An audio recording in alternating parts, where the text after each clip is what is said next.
Ashanti Prime TV. Aha, and no no wo. You didn't come on over your fear film. Nkwankwan ni ase. Ye dem. Ene empo yesukum. San komodi we ni yede ba TV so. Na ya ba be din komo. Twhwe we any direction bia. Eye nkomo na ye di. Eye asem ana ye ka. Ye ekoso e wa abrabom. Ebe kan politics kakra. Ebe kan religion kakra. Ebe kan entertainment kakra. Any dia aka nyina e wose ye. Sa wo yanyum tuni, sa wo talent bia ye be from. Na ye tumi ene wadi nkomo ne so e de aka ho. Jumadie ya mi bo ho daru akyerewe e the pod show. The pod show is a social discussion. Ye ba behwe ne ya tackle societal problems, challenges nipa ewo masitenam. Pod show is a public discussion space of social challenges. A platform that gives voices to everyone. I mean everyone. Right. Na yenji ni din komo na sa session bi a matino din wachigu ho no. Eho mebusa won sama wani nna so se mebusa eho ana be expose eho ana be kire se wachigu ho enti kame ho na hwe me solo base na ndi jumade we efia da bia 5 p.m. Ashanti Prime TV. Ashanti Prime TV. Aha na nakware no wo depo show me no mienu nkomodi bidasi Ashanti Prime TV enam tie ni mu no boy magimedwa yeduru ha se dia na ye nsem akese nko a se wo pe nsem no kore no atie ana wo pa asem papa a wo Ashanti mem Ghana mem be bia wiase be bia atie dia hwe Ashanti Prime TV ho ne no kore no ewo me see Ashanti Prime TV so pe o tie news pa ana wo pe be bia asem a ye ka no unkobusu obi na pe no kore wo mu a hwe Ashanti Prime TV no kure no ahanko ana wo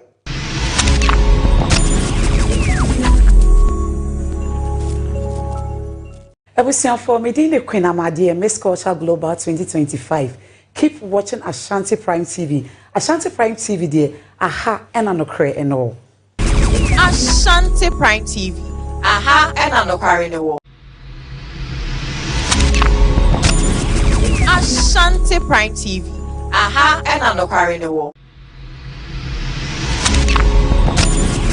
Ashanti Prime TV. Aha and anokre no wo. Yedi nkomo ewe ya fiefiem. Nkwankwan ni ase. Ye dem. Ene empo yesukum. San komodi we ni yede ba TV so. Na ya ba be di nkomo. Twhwe we any direction bia. Eye nkomo na ye di. Eye asem ana ye ka. Ye ekoso ewa abrabom. Ebe kan politics kakra. Ebe kan religion kakra. Ebe kan entertainment kakra. Any dia aka nyina e wose ye. Sa wo yanyum tuni, sa wo talent bia ye be from. Na ye tumi ene wadi nkomo ne so e de aka ho. Jumadie ya mi bo ho daru akyerewe e the pod show. The pod show is a social discussion. Ye ba behwe ne ya tackle societal problems, challenges nipa ewo masitenam. Pod show is a public discussion space of social challenges. A platform that gives voices to everyone. I mean everyone. Right. Na yenji ni din komo na sa session bi a matino din wachigu ho no. Eho mebusa won sama wani nna so se mebusa eho ana be expose eho ana be kire se wachigu ho enti kame ho na hwe me solo base na ndi jumade we efia da bia 5 p.m. Ashanti Prime TV. Ashanti Prime TV.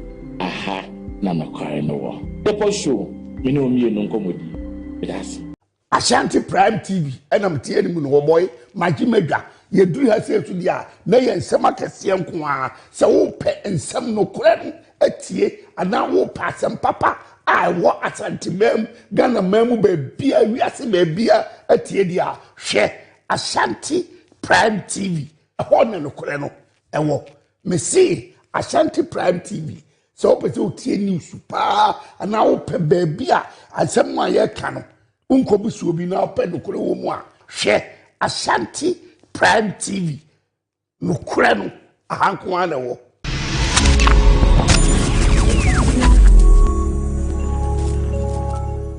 Ebusian for Medina Queen Amadi Miss Culture Global 2025. Keep watching Ashanti Prime TV. Ashanti Prime TV there. Aha and anokre and all. Ashanti Prime TV. Aha and anokre no wo.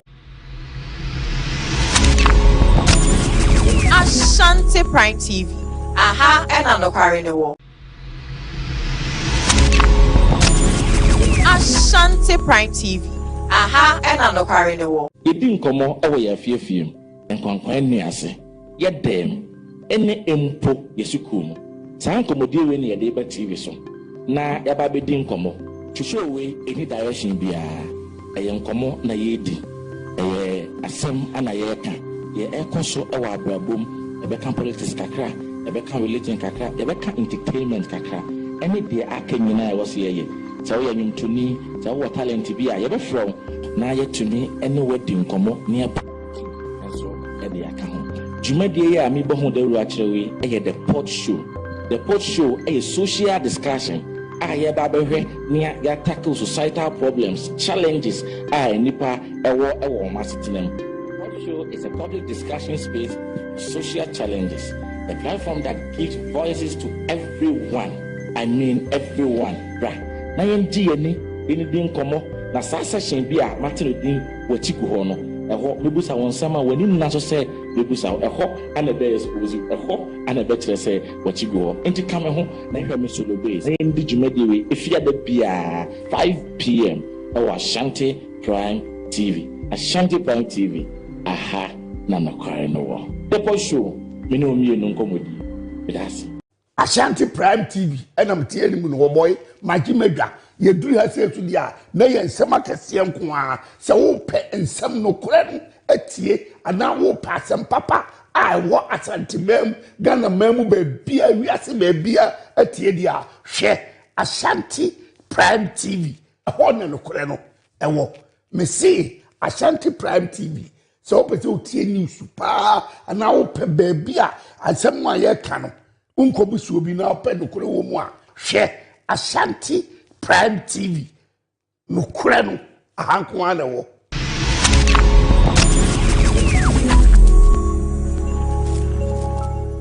Ebusian for meeting the Queen Amadi Miss Culture Global 2025. Keep watching Ashanti Prime TV. Ashanti Prime TV there. Aha and Anokware and all. Ashanti Prime TV. Aha and Anokware no wo. Ashanti Prime TV. Aha and Anokware no wo. Ashanti Prime TV. Aha and Anokware no wo. Yedi nkomo ewo ya fiefiem. Nkwankwan ni ase. Yedem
da January bosomeno nida etoso aduonum bi 22nd ya afimpinu ne aduonum sia afimu na yewe eha Ashanti Prime TV enwume no nsia no nso kase ya asemufo asemu na pesamaka ne mi so magimagua me ba be pensemu ade amawo na wani gusu a wo hwemie kase de dimu akotin ebini eya ade se na ekopiem wa Asante mantima me cheye dem ha eya ade se kumase meyo ya adodo na friend kin zuba ene wabomoden atoto stores bi mu ne den ena ama papa yi etimi atoto stores mu sa so ena ya ade se yankasa ya ade ina ya honorable Sam George ya ono ena communication director nya me e de afi baako aka nimfie ho so ena ya ade sem dom kuma na no ni meche honorable afenyoma ken so e de nsem bi atodwa ye ni nsem bi e ka ho e na mede e ba besomwo kase so se me yoda na ya boafo bi e na asomasene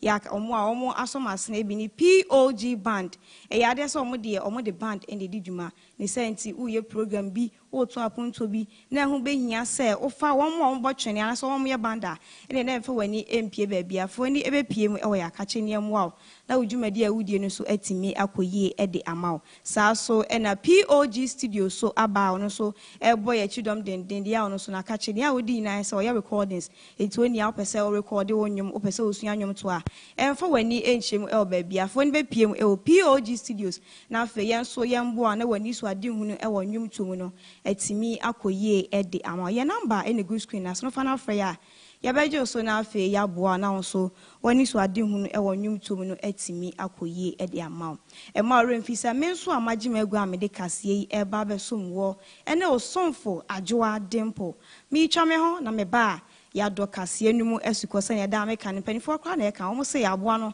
okona chi yi a e na otimi epimiyi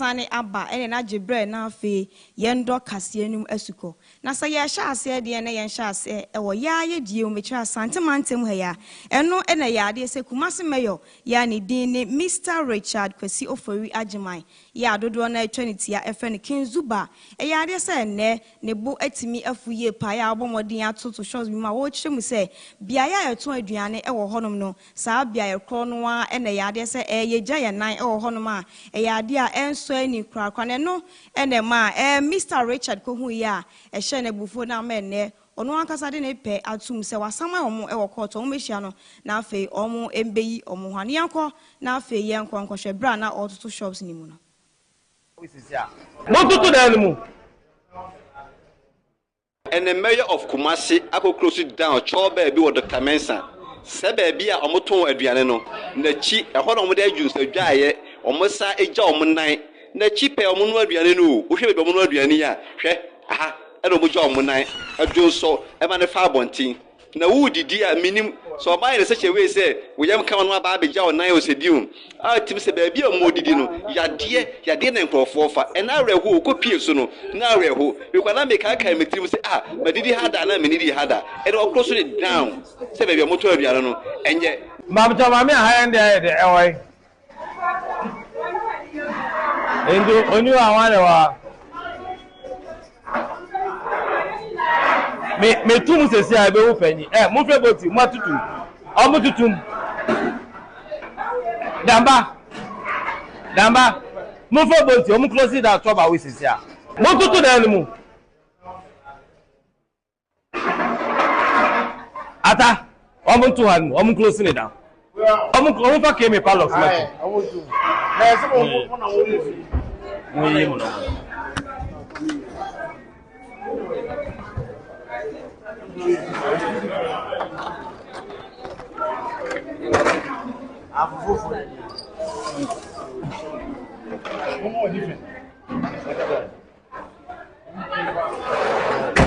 ọmọ bá kí mi pálọ̀ fún mẹ́lọ̀ kúlọ̀ kìí yà.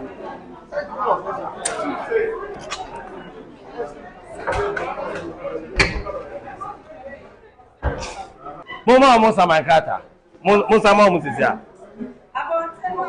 Mo sàmà ọmọ sísí à, Friday mo fọ́ ọmọ kọ́kọ́t. Fami kọ́ ẹ̀chọ́.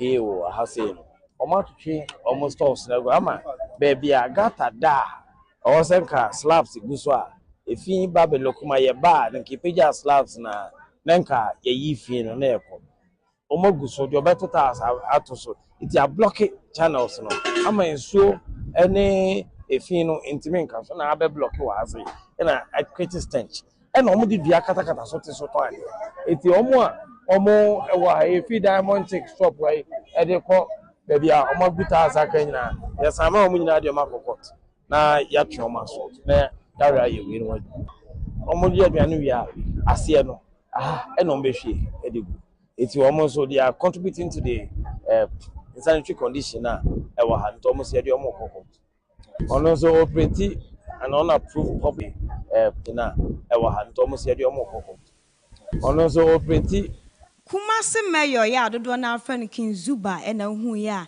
na wo bomodin ase ono de waka to wo se me maba na maba mo a mo mpesa asantemai ebedini mo a mo mpesa asantemai bekoyie no na me ka che mo a mo pasan se me maba nde na maba me ba ebo ma asantemai emu adini ya hu ya na ene wo bomodin atoto shows ma bia ya yeto aduane na e hokra no anso na yeje na ya ade a enya ade a eya ade pakra na se ye freaking Zuba nsem di a na ye nto aso ne emfa yani enkopie mu e wo honorable Sam George Akache ya ono na obo man mu ye communication minister e ya re se enyame ya ade o de afe baako aka honorable mfie enti Ashanti Prime ye befa akonya yesu na ne ya ka che honorable se ye mawo awoda pa ye so no nyankopon no ase o de afe baako aka mfie hu ombo modin ana ne a wo hwa abrabom bia no watimi aya ma na wo so watimi asom oman Ghana na ene eye honorable na wo da yi ene o se da bi se ma wo da de na meso me bibi kakra e de aboa oman yi eno ne nam so ma ne kopie mu e wa posifo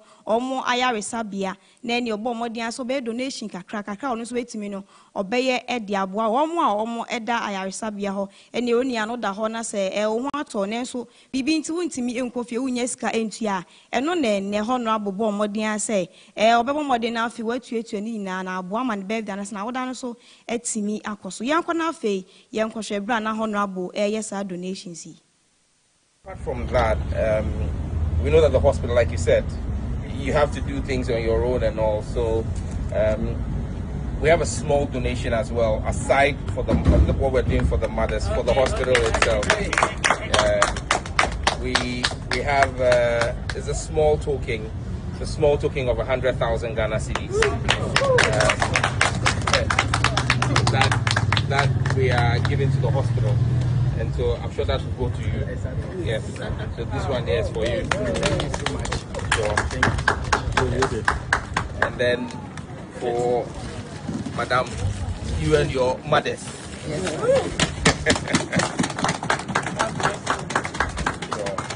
Sure. Thank you. And then just like I did at the military hospital as well, I said, even though we've done this, we know that there may be one or two mothers or people who've come to the hospital, they are due discharge, because this is for those who give birth.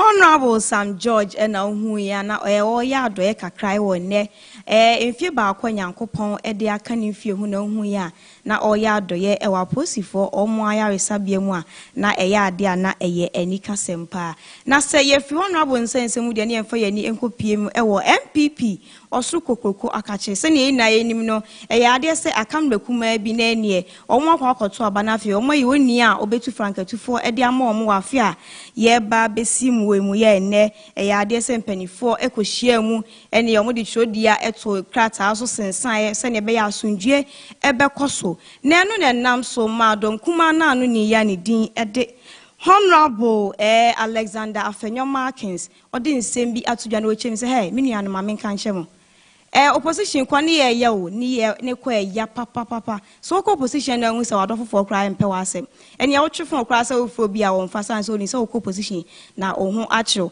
na eno no wo ka che ni ko ofo se mon kama kuma ntum yem na medem ni se opposition ye enkopem da ya de se yen so ya ban betimi aba aban mu bi na se ya ban betimi aba de a na wo se odo kro ye ne nkabo na wo se ye de adwa na aboa ama yen so yatimi aba aban mu bi na bra Honorable Ekasani say and I'll quantify.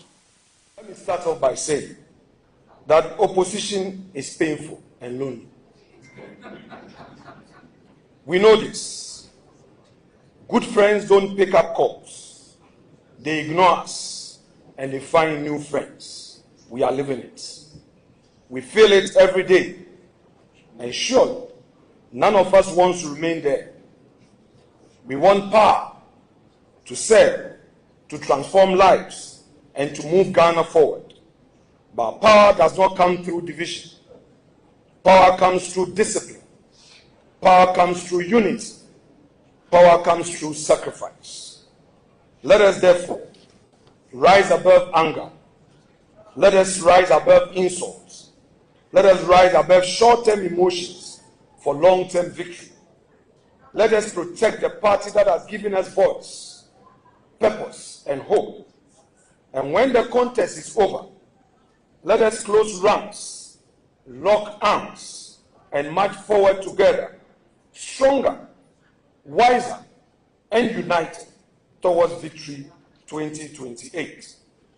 Our future depends on it. Our party depends on it. And Ghana is counting, depends on it. And Ghana is counting on. Don kuma na anu ni honorable Afenyoma Kings and outside in Canon so wedding in Cranchesem ma any kuma for Sebeya or Mubetimi Ayana Bamo Wabra Quacoto Aba or Afi 2028 moa or Mo etimi Eddie in Kunim. Na ewan sem cronwemu and a Ghana man penny dada.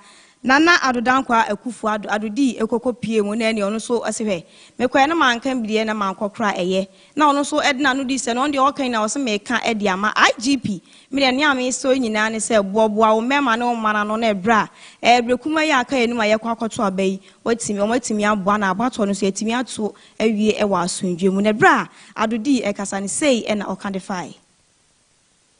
There are reassuring signals that the proceedings of 31st January 2026 will be conducted in peace and security. IGP will count on you and your men and women to do a good job.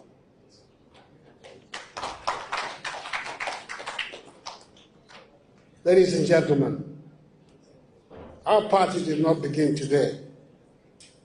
Even though a handful of us were privileged enough to be around in its early days. It did not begin yesterday. Its roots go back to 1947 with the formation of the United Gold Coast Convention, UGCC, from which the Dankwa Dongo Busia tradition proudly draws its lineage. At that founding moment, a clear and principled decision was taken. Leadership will be determined by the ballot, not by force, intimidation, or intrigue. George Alfred Park Grant was unanimously elected president and chairman. J.P. Dankwa and R.S. Blair became vice presidents. R.A. Awona Williams served as treasurer. The other members of that inaugural executive committee were Edward Akufo-Addo, Emmanuel Obeche-Bilamte, J.W. de Graaf Johnson, John Sybil, and Kwabena Kese. They were men of strong views and strong personalities, but they were united by discipline, mutual respect, patriotism, and an unshakable belief in orderly democratic process. From that beginning emerged a lesson that still guides us today.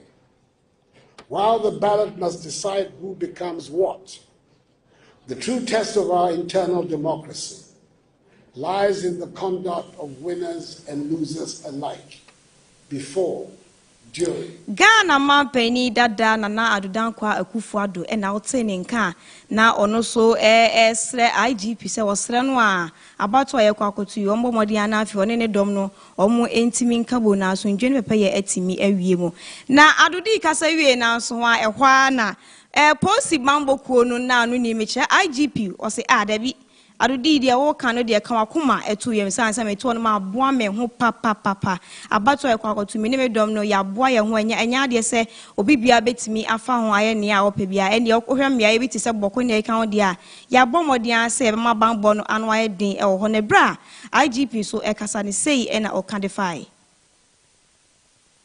turn over all the preparations over and over and ready to go to the field.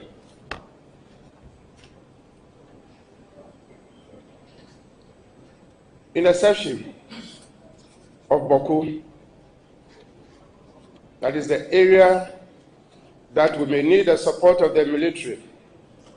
And so we have written to the Interior Minister to inform the Minister of Defense so that we have military support in Boku. All other areas countrywide, the military will be on standby. We are assuring you that at least 70 is the least number of a police number that will be at each police station. Mr. Tete Yehonu ya ono ene IGP ewo man mu na ote nka na ono so ede na no disem etudwa ewa abra ye kwa akoto aba ewo bosumi ya ewo mu ya ne da etwa to sem nka makoma entu bi mesanse ye bomodi ase asundue ene pepe ye ebekoso ewo na akwa so na se ye free IGP nsense mu dia ne emfa ye ni enkopie mu ewo adrawafo akache se de na enu no na nse ya de sa adrawafo ne bomodi ye ne mabia eya de a enso ni kra ene omo ankasa do mo pe na omo de case kan ebi aike ka ho ene se ye ha ene ha na wokwa ya nka ye so driver ni no oje 1 city bo so no ankasa de ne pe na waju 2 city so ka na eno so aba bibie ho na no na ene GPR2 omo commander aba omodin aba bonten na ode to adroba fo ani se mo ma adwen se mo bewu nkofo afa so de ene ye nso ya ready se ye ba be hia mo pa eye ama ye no nam so ma ene omo abomodin a cha adroba fo be sensia na ye ka ho a ene kopiem e bia bi ti se so utuom kaneshi odokon de kan dia omabomodin a chi adobafo be nsia omodo omo ankasa pe ejike ska se ne egie no nye no enom jomo ankasa do mo pe e de bia kan wa omo ejine bra commander kasa ni sei na okadify. This morning we used a different strategy in doing the job. Yesterday we used a different form and today we've changed it again. This morning what we started was from Sotum, that was the first stop. We end at Kwashima.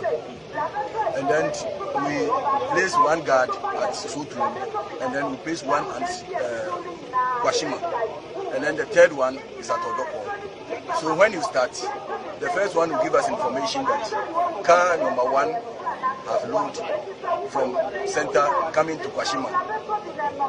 So when it gets to Kwashima, Kwashima knows that car number 1 has come. So he also alerts. The moment Kwashima ends, which means you have to turn back and go to Sotu. But if you move forward, Odoko, Kaneshi, which means you are doing the short job. So the second center will communicate to the last one at Odoko, and then he will finally get you. When you get to Odoko, then we arrest you. So that was the strategy we used today. Okay, sir. So what happens to these? How many are they? And what happens 6 drivers today. Okay, and what happens to them from here? From here, we're giving them to the police, Odoko police, to prosecute them, and then we continue. And what message you have for all drivers in Accra who are driving? The message I have for them is, I believe what is going on, they are aware, they are hearing of it.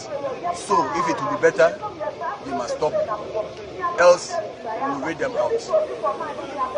Mr. Drummond Elkoya or no, and a commander Edma GPR2 Yukono, and outsending can now watch them say, hey, Yantiasi, Emma Drobafono, or more any diomupe ewo or minimu. Now, Commander Kaseɛbɔ no anso ho a na drabafo na yabo modin a che omo no mo so se o da bi mo ma yen so yen kasa kakra enye se ya pe ene sori a ya na de sika ni bi ekeka ho nanso eya na posifo mo jejan kwan ho omo tonton kan ho ne ma ene omo akas ne omo dia no omo so kan bi ene ya na to mebe ya na ma ya kasa de pe e de ka sika ni bi ekeka ho sense wo betu ka obedru ha ne ha na posi ni ehia no wo gibi ene obekwa mi so baba na ka o na so gibi eno na nam so ma omo so eto mebe ya no omo akasa so omo pe edisika ni bi e kan sei e no mo so echemu edify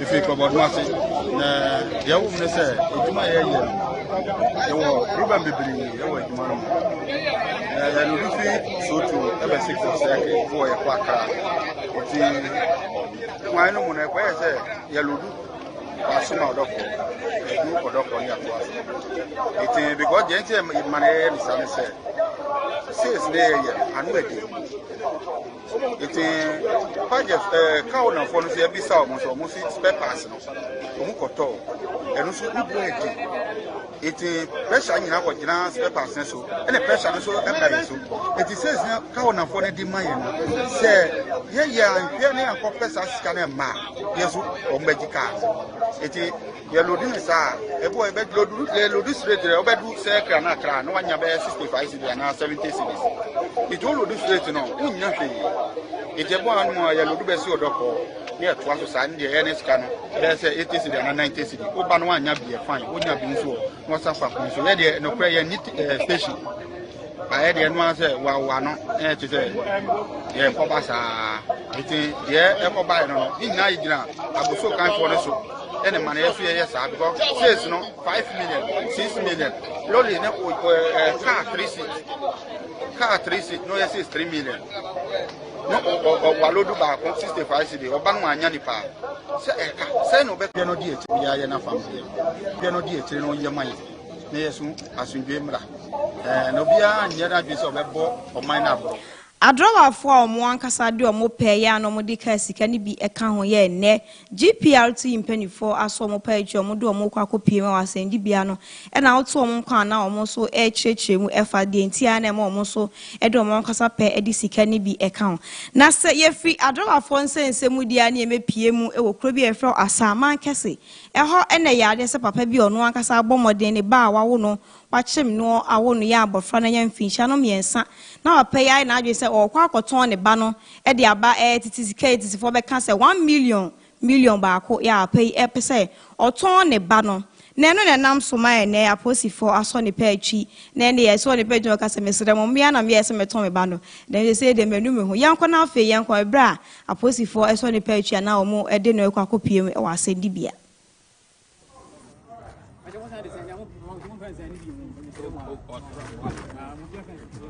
Patronase, right.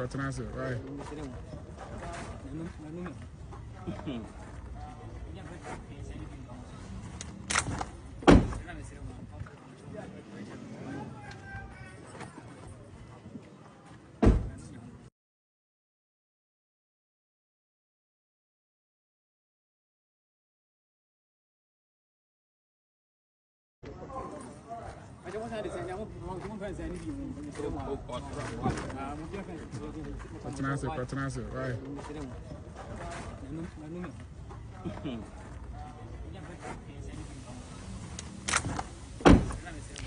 Papa obo modern so no ankasa ne ba wanya mfisha ne mensa obeton no e na hu sa posifo aso ne mu a na omode na kopie mu e wa asendi bia no na se ye free sansense na se ye de kase ne beba wiye e wo yan die mu dia na ye fa yani esanso kopie mu e wo MPP osun kokoko akachi biem na ho e na ya de se MPP Omo Regional Communication Director yani din ene Mr. Paul Yando ye Paul Yando e din sembia tudwa na wo chese he mama nka nche mo nana honorable wuntumi ya mo so ya na de bia mo twe ne sere ne abasa mo de ne kwana mo de ne ba no enye bibia ntie o NDC fo ne nkofo bi eno pese o mo kana no tum sanse se ehwa wuntumi ye nipa bia obo adwuma wo man ni papa na sanse de bia mpanifo e kana mama bia ho ahinti eno na nam so ma ne nkofo bi so ya o pese o mo ye niema bi se ne be ya bebre papa ya se ne adum ni gya no antimi amoju ani dwuma odi e wo o man ni mu bi ne bra Mr. Paul Yando Kasani say ena okandi tudwa. Oye no. Eso.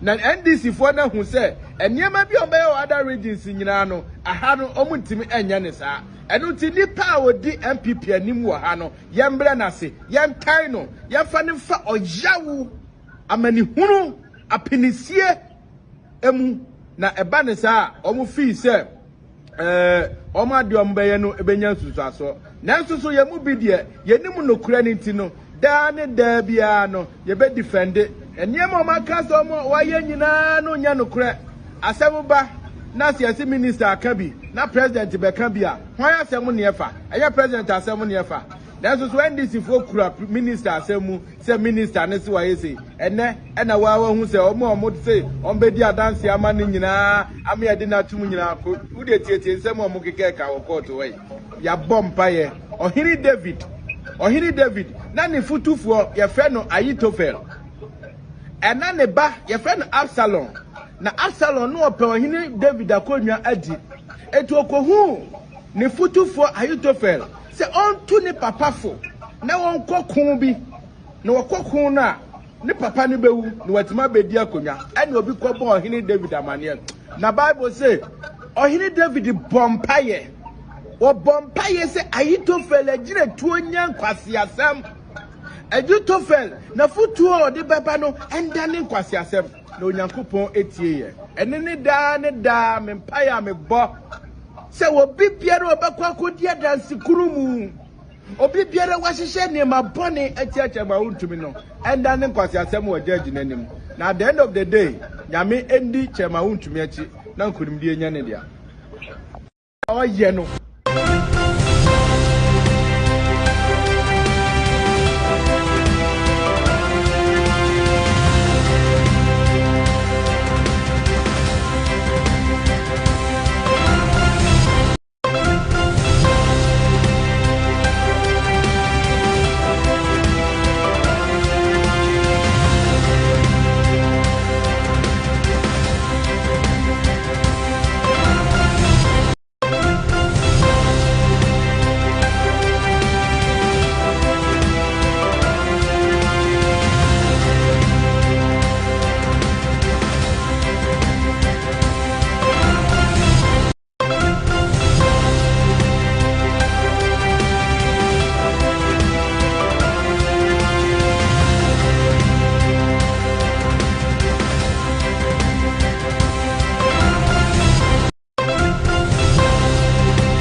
Twa Kaseɛbɔ so de ne na gebre ne esan so entoa so ewo aman hodo so nsemu na se ye hya ase de ane enkohya ase ewo New Zealand eho ene ya de se nei de omo anti asemde ene aso chikese bi pa asase so bi aboasi omo man ni mu enya asem ketwa ene asase mu papai ade edan de sia no bo se dan na kowura asase ase ye enya asem ketwa yenko na afi yenko nkohwe bra asase wo so ayenti se akoso ewo New Zealand memu.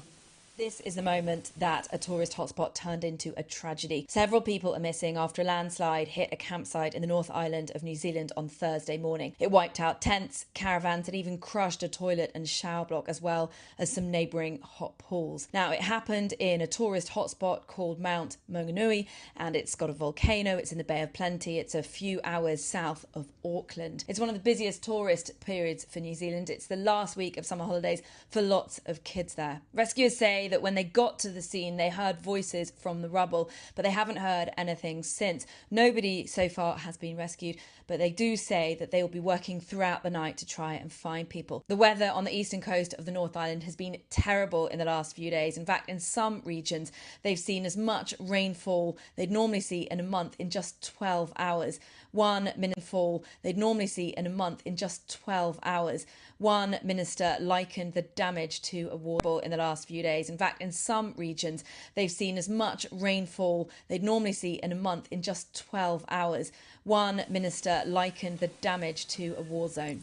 New Zealand memu ena hu ya na hu se niema atwa butu adane butu a enya asem keto akra omo so ene omo anti asempa na se ye free New Zealand memu dia na ye sanso fa ye ni enkopiem e wo man bi e fe ne Gaza eho ena yade so mu kiremu a omo mofra wuwa na ewu sanso mu kiremu a eho no weda no se ne niema si ko yade a enya asemfa dia akra ene ano odin ene nam so mo omo from wo ho omo entimi enyina no ade bechi won sa abofra we da ha ade bechi na abofra we etimi ahwe ne nkwa enya asem kesto akra ekoso ewo Gaza memu. The winter has returned to Gaza, and with it the suffering. People here have lost everything that once protected them. No walls, no homes to return to, and to shield them from the cold. All that remains are tents, pieces of prep bricks that couldn't withstand the wind, the rain, or the harshness of life. يا جماعة انتم في المنخفض شايفين ايش اللي قاعد بيصير معانا كل الخيمة وقعت علي انا والاطفال تعوني يا عم حلونا مشان الله يا ناس اطفال قاعدة كلها غرقت كل خيمتي خذ تفضل هذا كل الريح وقع كل الخيمة وقعت وفيش حد مطلع لنا. Thousands of displaced families now live in these tents. The winter has become a daily nightmare. The fear that tents may flood, tear apart or be blown away. احنا مرميين في الشوارع زي الكلاب الله يعزكم. وانتم شايفين الوضع وشايفين الدنيا والناس مريضة والاجواء شتاء. Has become a daily test of survival. Children, women, elderly, men all endure the same suffering. But some children couldn't endure it. Children are losing their life due to the extreme cold, the lack of food, medicine, and the absence of warm clothing. The reality in Gaza is too painful to be captured in words and too heavy to be told in a single book. Gaza maimu ena hu ya na enframa awo ya ebo ho ma enam so mo mofra ko mo ntimi engine no ya bi etimi famu ehwe mo nkwa ena hu ya na etwagu ewo screen so no eha ena mede kase no nyina ebesi na ema remfise kase a mede besum wo no na etifi asem ne bi eyese ya de se na asante mantem hanum kuma so me yo ya dodo afa no kinzuba edin sem bi atudwa okokoto shop bi mu saa so ena ya de se ya omayu ha ye honorable Sam George ya no ene ye communication minister so ene nyame ede afe baako eka ne fiu saa so ena dom kuma na no ni Mr. Afenyoma ken so edin sem bi atudwa saa so ena Ghana mampani dada John Adodan kwa ekufu adon so ebo modian so edin sem ni bi atudwa ye ni sem bi eka ho ena mede eba besom wo kase so abofo a omo so masna mede kase eba besom wo no ebi ni POG band eyade se omo ebo machi denden ya omo to nsa ede afro se ya ponto bi na wo ye program bi na wo ye na hu behia se obehia band e wase ede a na emfa wani enhwe ba bia fa wani be pie mu e wo ya kache ne megro odwumadi na se na odwumadi no so atimi akoyie ede amount sanso na POG studio so eyade ono so ebo machi dompa ono so de a odwumadi a odi eyese onia no opese o record nyom opese usua nyonto emfa wani enkohwe ba bia fa wani be piem e ya kache ne mo na wani so ade hunu e wo nyonto mu so yatimi aboa na abamu e de amount ya ade se POG studio so akwakofa dan wa so bia ba omo eye ya omo de na woche dumienu esi wono ma omo de eye ntete e de ama wono a opese osua enwomto na ne omo sa enigi soma esanso wom krampo eye se ya ade se nipa 10 na omo be nkan wa be fa forms no ya ade se for ya more discounts at the mount enti oni a uti fie na so woni so ade hunu e wonyo ntuo mu a enti na fie enwesti time tutumi kama number to na afi ba fa forms ye number ene wo screen ase no fa na ofre ya ya beje so na afi ya boa no woni so ade hunu e wonyo ntuo mu no etimi akoyie e de amount kase mi a meje ma agua na mede ebesom wo ene wo somfo na omi eje brago dempo usha wo enti na afre ma Adwoa dempo a meje so e de amount na bibia etimi akoyie eha eye Ashanti Prime TV eha ena no kra no ho enyi wa fidie no emfia mesori na afa dwumadi e wo so atoa so e de ama se na da meka no dodo akonya de ba akofo entina so enche makra mo bye bye. Ashanti Prime TV aha ena no kware ne wo edi nkomo ewo ya fiefiem enkwankwan ni ase ye dem ene empo yesukum saa nkomodie we ne yede ba TV so na yaba bedi nkomo twehwe we any direction bia eye nkomo na yedi eye asem ana ye ka ye ekoso ewa abrabom ebeka politics kakra ebeka religion kakra ebeka entertainment kakra ene de akanyina e wose ye so ye nyumtuni so wo talent bia ye be from na ye tumi ene wadi nkomo ne ap so e de aka ho dwumadie ye a me bo ho da ru akere we eye the pot show. The post show a social discussion. I ya tackle societal problems, challenges. Nipa ewo masitinem. Post show is a public discussion space, social challenges. A platform that gives voices to everyone. I mean everyone. Right. Na yendi ni din komo na sa session bi a matino din wachiku ho no. Eho bebusa won sama wani na so say bebusa eho ana be expose eho ana be kire say wachigo enti kame ho na hwe me solo base ndi jumadi we efia da bia 5 p.m. ɛwɔ Ashanti Prime TV. Ashanti Prime TV, aha na nokware no wɔ. The post show, me no mienu nkomodi. That's Ashanti Prime TV enam tie ni mu no boy magi medwa ye duru ha se tu dia na ye nsem akese nko a se wo pe nsem no kore no atie ana wo pa asem papa a wo Ashanti mem Ghana mem ba bia wiase ba bia atie dia hwe Ashanti Prime TV ho na no kore no ewo me see Ashanti Prime TV so pe o tie news pa ana wo pe ba bia asem ma ye ka no unkobusu obi na ope nokure wo mu a hwe Ashanti Prime TV nokure no ahanko ana wo.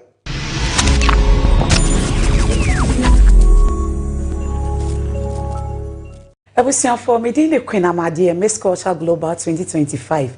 Keep watching Ashanti Prime TV. Ashanti Prime TV there aha ena nokure eno. Ashanti Prime TV. Aha ena nokure eno. Ashanti Prime TV. Aha ena nokare ne wo. Ashanti Prime TV. Aha ena nokare ne wo. Edi nkomo ewo ya fiefiem. Nkwankwan ni ase. Ye dem ene empo yesukum. Saa nkomodie we ne ye de ba TV so. Na ya ba bedi nkomo. Twhwe we any direction bia. Eye nkomo na ye di. Eye asem ana ye ka. Ye ekoso ewa abrabom. Ebeka politics kakra, ebeka religion kakra, ebeka entertainment kakra. Any day aka nyina e wose ye. Sa wo yanyum tuni, sa wo talent bi a ye be from na ye tuni any wedding komo ne apa. So e dey aka ho. Dwumadie ye a mi bo ho da ru a kirewe e the pot show. The pot show e social discussion. A ye ba be hwe ne ya tackle societal problems, challenges.